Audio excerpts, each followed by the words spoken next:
Мы с вами находимся в Москве, в районе Шаболовки, в галерее на Шаболовке.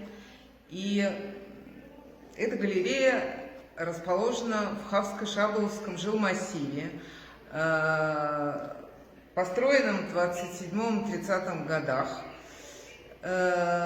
Раньше весь наш район имел адрес Хавско-Шаболовский переулок, дом 11.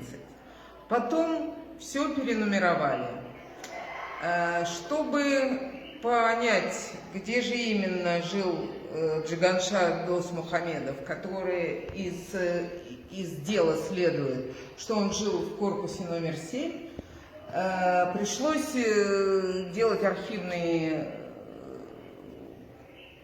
розыски, и мы выяснили. Вот посмотрите, пожалуйста, это карта нашего района с нумерацией домов на 30-е годы. Джиганшад Досмухамедов жил в корпусе номер 7.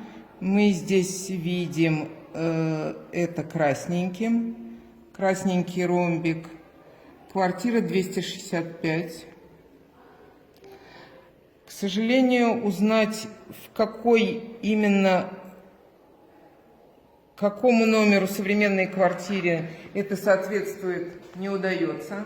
Мы запросили архивы, но справки задерживаются. Но мы это сделаем.